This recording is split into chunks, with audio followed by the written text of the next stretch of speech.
Assalamualaikum warahmatullahi wabarakatuh. Hai teman-teman, kita berjumpa kembali di channel Mas Wibi. Teman, kembali lagi di channel ini, channel yang memberitahukan beberapa sebuah fakta politik, K3, juga berbagai macam materi tentang opini. Nah, itu semua aku bawakan tujuannya adalah untuk berbagi dan melampiaskan segala macam pendapat yang ada di dalam diri aku. Teman-teman, mungkin kalian pernah membaca Twitter, akun Twitternya itu namanya @republikaonline. Oke, di @republikaonline ini aku ada tertarik dengan satu materi. Dan ini sangat trending sekali di periode 1 minggu ke belakang. Jadi sekarang kan tanggal 21 Mei, jadi 7 hari ke belakang itu juga sudah ramai dibicarakan. Nah, tentang apa itu? Jadi tentang gencatan senjata Israel Hamas berlaku sejak Jumat dini hari. Kita tahu ya teman-teman bahwa Hamas dan Israel itu sangat sengit sekali bertarung, dan untuk berita kali ini jelas aku memihak kepada Palestina. Kenapa aku memihak ke Palestina? Karena mereka adalah seorang muslim, kebanyakan mereka adalah seorang muslim, dan aku beragama muslim, jadi aku indikator utamanya untuk membela mereka itu adalah satu ukhuwah Islamiyah. Oke, pertama-tama yang aku bacakan dulu ini adalah sejak 10 Mei lalu, Israel melancarkan agresi ke jalur Gaza dan memakan ratusan korban. Israel dan Hamas dilaporkan itu telah menyetujui kesepakatan gencatan senjata. Gencatan itu disebut akan mulai berlaku pada Jumat 21 Mei, terhitung sejak pukul 2 pagi waktu setempat. Media Israel dan pejabat Hamas mengkonfirmasi tentang kabar gencatan senjata itu pada Kamis 20 Mei malam. Israel gagal mencapai tujuan agresinya dan melarikan diri dari pertempuran dengan perlawanan Palestina. Itu kata juru bicara Hamas Sami Abu Zuhri. Saat ditanya perihal gencatan senjata tersebut, dikutip laman Anadolu Agency. Sejak 10 Mei lalu, Israel itu melancarkan agresi ke jalur Gaza. Aksi itu dilakukan sebagai respons atas serangan roket yang diluncurkan Hamas. Peluncuran roket itu merupakan respons Hamas atas aksi kekerasan yang dilakukan aparat keamanan Israel kepada warga Palestina di sekitar kompleks Masjid Al-Aqsa. Sejak awal bulan ini juga, teman-teman perlu tahu bahwa warga Palestina di Yerusalem Timur menggelar banyak aksi demonstrasi menentang rencana Israel menggusur sejumlah keluarga Palestina yang tinggal di lingkungan Sheikh Jarrah. Namun, aksi itu direspon represif dan brutal oleh Israel. Kerusuhan itu juga sempat berlangsung di sekitar kompleks Al-Aqsa. Hamas sempat memperingatkan dan memberi tenggat waktu agar Israel segera menarik aparat keamanannya dari kompleks Al-Aqsa. Namun peringatan itu diabaikan. Hamas kemudian meluncurkan serangan roket ke wilayah Israel. Terbukti banyak yang hancur. Sejauh ini setidaknya 232 warga Palestina di Gaza, 65 diantaranya anak-anak, gugur akibat serangan Israel. Sementara serangan Hamas telah menyebabkan 12 warga Israel tewas.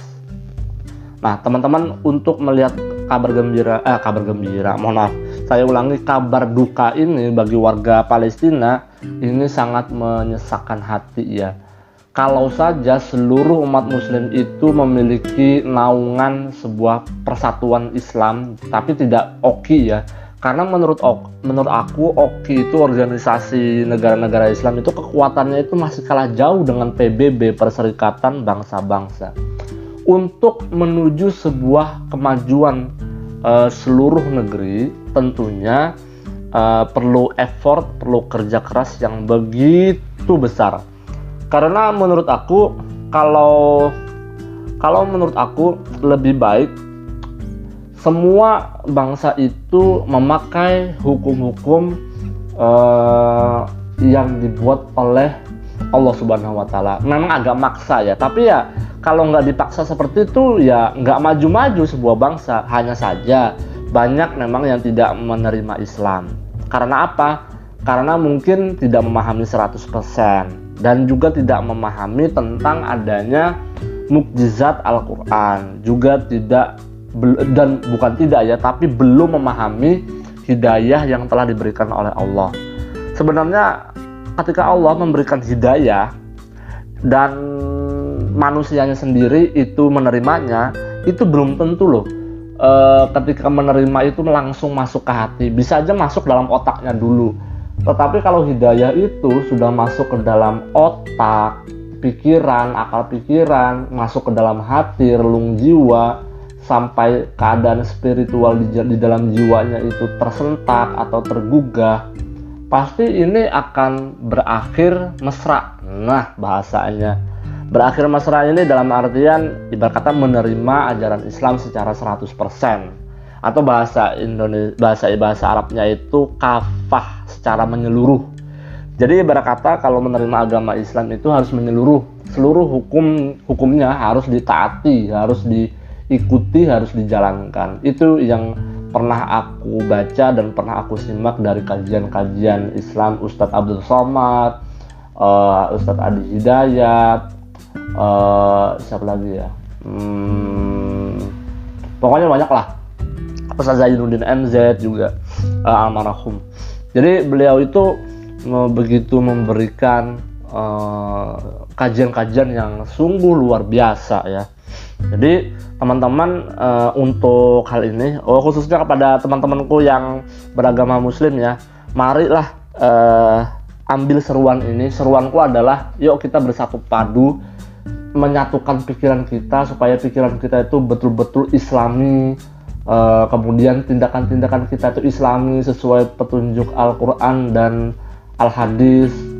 Jadi umat Muslim itu sebenarnya wajib memiliki sebuah pertahanan.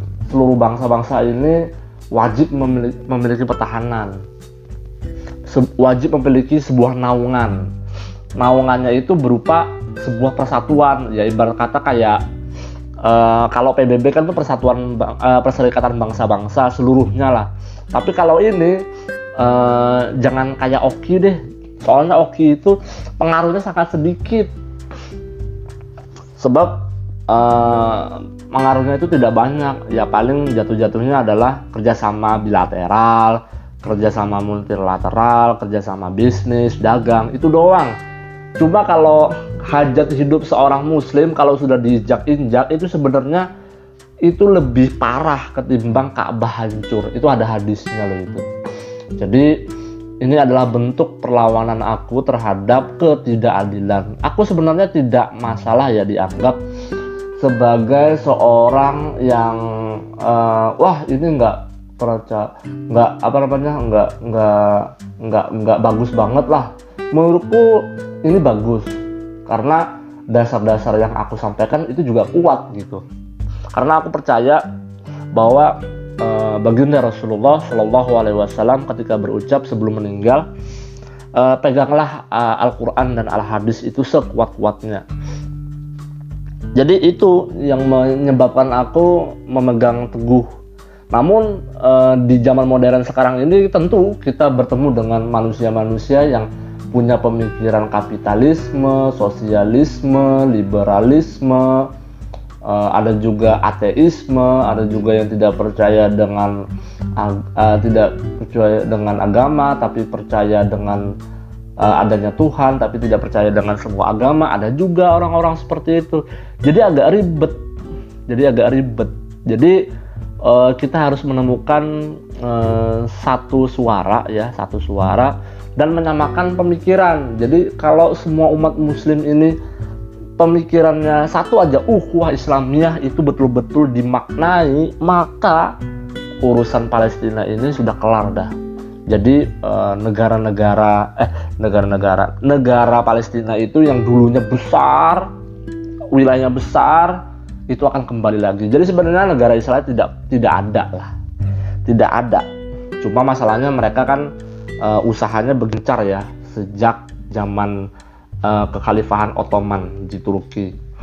Mereka juga sempat mau membeli tanah Palestina, tapi ditolak oleh Sultan Abdul Hamid kedua. Teman-teman, mungkin itu aja yang mau aku sampaikan. Terima kasih sudah mendengarkan. Jangan lupa subscribe, like, share, komen, dan aktifkan notifikasi lonceng channel YouTube Mas Wibi. Terima kasih. Wassalamualaikum warahmatullahi wabarakatuh.